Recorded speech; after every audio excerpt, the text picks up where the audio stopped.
I'm Tio and Juju, sports reporter for the LA Times. We're here with two-time WNBA champion Jewell Loyd of the Seattle Storm, and we're going to break down some game film of USC's JuJu Watkins. Thanks for your time, Joel. I appreciate getting to talk to you. And before we get into kind of like the basketball clips of it, I just wanted to talk about kind of like your history with JuJu and like how did you first cross paths?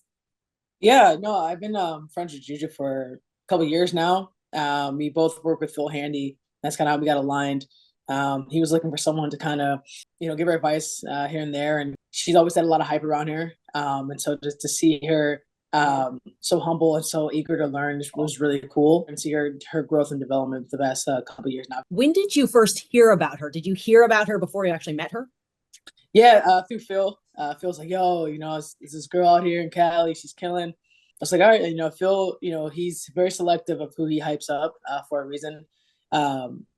So when he definitely had her on my radar, he made it sure that I flew out to California to not only meet her, just get to know her and always kind of be in her corner. So yeah, I heard about her before, the big leave of office Sierra Canyon, things like that. But yeah, she's a real deal.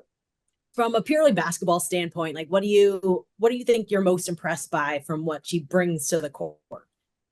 I think her pace, she doesn't really seem to be bothered by much. I haven't seen much of them trapping her yet, but her ability to just stay at her own pace, that's a skill that a lot of players don't have or they try to learn. I think that's just natural for her. You have that, plus her mindset, plus she just enjoys the process of it. She's going to be set up really well. And Strawn, Neff played just under 13 minutes. Strawn played 10 minutes off the bench, but she changed the game. Akinwafu goes down, but so does the bucket. First clip, she sets it up with a nice dribble. Probably people who are watching was like, oh, like she just got, she beat her defender. She sets it up with a nice hesitation dribble, crosses over, smart, waits for the screen. She doesn't have an advantage yet. Rush screen, not really like much. Uses her off arm, gets to the lane.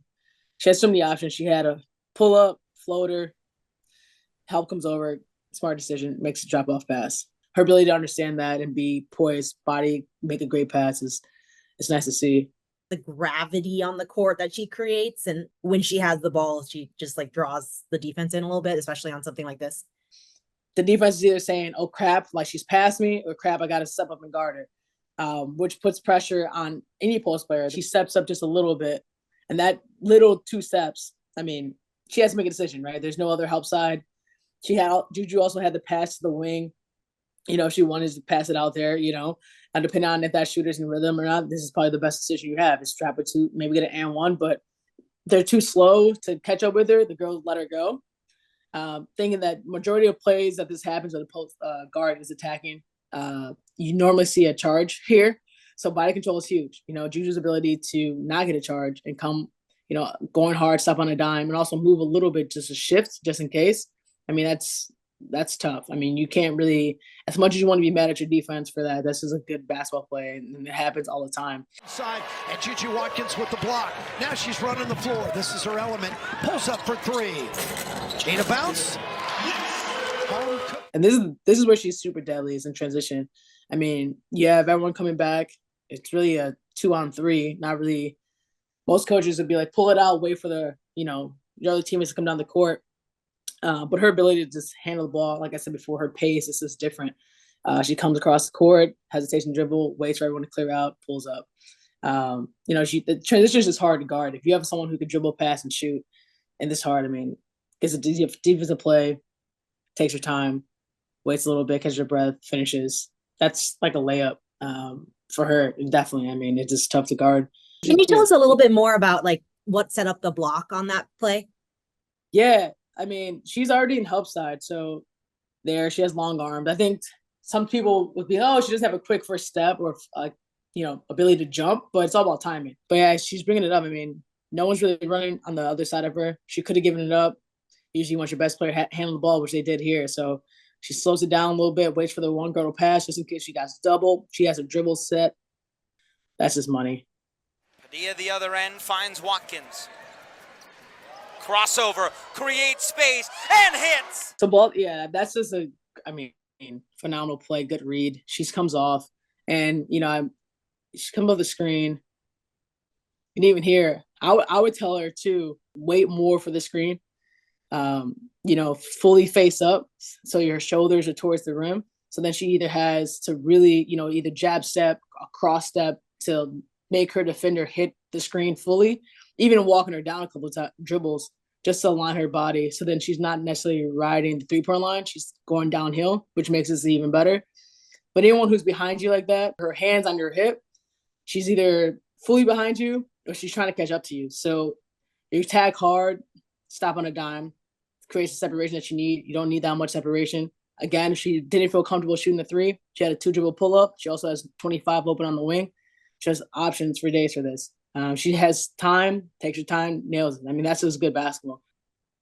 That like crossover move, like how mature of a move is that at this point in her career? She makes it look really easy, and I like nowadays everyone has a step back because everyone's training so much more efficiently. Everyone's training like the pros, but to do it control is nice. And like I said, she never plays sped up. She always plays at her pace.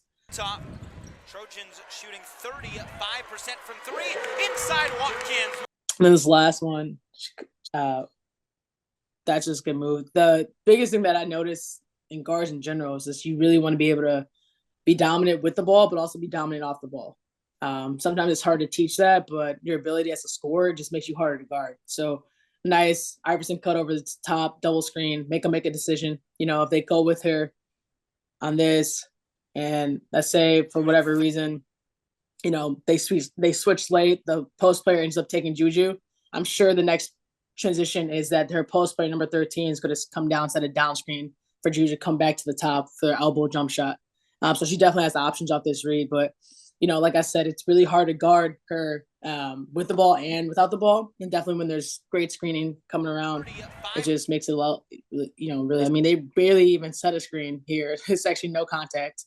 So it might be a little bit bad defense as well. But, if the post player happens to drop, she sees it late. Like I said, she's probably coming back off.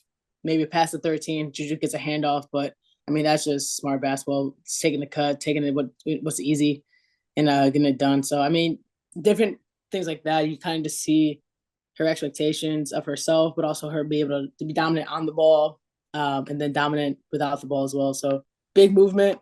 It's really important as a scoring guard. Just be able to be in really good shape because you're moving all the time, but then also to be able to just read. A lot of people are going to mess up. So if you see a read late, that may, deter you from an easy layup. If JuJu didn't cut hard, she probably wouldn't have got that pass. She kind of trails, maybe gets deflected. So a lot of it's just her ability to understand how the defense makes mistakes and execute on that, but also knowing what's, how to play within herself. And that's what you're seeing definitely this season. I feel like we're seeing a large group of very talented freshmen. Like, not saying that they're all JuJu's level, because JuJu is, a different type of talent. Yeah, no, I mean, I think the game's just evolving. You have obviously way more resources. A lot of people don't understand, like, you're able to be who you are because the resources around you. But I think at the same time, JuJu was able to allow herself to train, but also understand the game of basketball. There's a difference. A lot of people understand training, but don't understand how to play the game of basketball. Where her training has morphed together, where actually, as we're training, she's also learning why this move works and when to use it. Where other people are just using it because they just see it on YouTube and they're like, oh yeah, this is cool, but they don't know why they're using these moves. So what do you think? I mean, she's only 18, but what do you think kind of the future holds for JuJu's career, not only in college, but beyond? Yeah, I mean, she should be a WNBA player. How she wants to get there, it's on her. I think that's the biggest thing. It's, you could have a prospect and have all these things lined up for people, but it's on her. How much does she want it? What changes for her? What does her love look like? The game of basketball and things like that. And like I've been around her enough to know that she wants to hoop. She's a hooper and she has that love and passion for the game. I think, we all kind of go through the phase where like, man, like, how did I get here? But also understand like where you want to go. And then I said before, as long as she stays who she is, she'll be in great hands. But the sky's the limit for anyone. If you have ability to tap into your potential, anyone can do anything. Just depends on you and how much you want it, how much you want to sacrifice, how much you want to give to the game, and everything else will give back to you. All right. Well, thank you so much, guys. I really appreciate it. And thank you for educating us in the ways of basketball, Jewell. Of course. Thank you for having me, guys.